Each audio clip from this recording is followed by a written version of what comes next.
खराच्या जीवाला धोका असं मला वाटतंय असं अंजली दमानिया यांनी म्हटलेलं आहे। प्रकरण मिटवण्यासाठी तुरुंगात खराच्या जीवाला धोका आहे असं दमानिया यांनी म्हटलंय। सुनेत्रा पवारांच्या जीवाला धोका तर खराच्याही जीवाला धोका असू शकतो असं दमानिया यांनी म्हटलंय।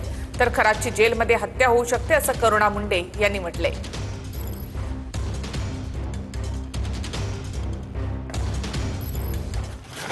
सध्याचं राजकारण इतकं विचित्र झालंय की कधी काय होईल, कोणी काय करेल ह्याचं काहीच आता थांग पत्ता कोणाला लागणार नाही।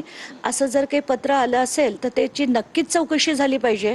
कारण आता सध्या तर असंच वाटतं की सुनेत्रा पवारांच्या जीवाला धोका जर असेल तर अशोक खराताच्या जीवाला पण मोठ्या प्रमाणात धोका आहे असं मला सरळ सरळ वाटतंय। आणि काय वाटेल ते झालं तरी जे खरं आहे ते बाहेर आलं पाहिजे। आज सुनेत्राताईची हे मागणी असली पाहिजे की रुपाली चाकणकरला खरात सोबत सह आरोपी करा और आज त्यांची बहिणीचे अकाउंट आहेत, ट्रान्झॅक्शन आहे, हे सगळी गोष्टी असून जरी हकालपट्टी आतापासून नाही झाली तो 100% सुनेत्राताईला पण धोका आहे। एप्स्टीनच्या जे मर्डर आहे जेलमध्ये झालेला आहे आणि ते आत्महत्या नाही होती, ते मर्डर होता। तसंच जे खरात फाईल आहे, खरात फाईलमध्ये पण खरातच्या जे मर्डर आहे जेलमध्ये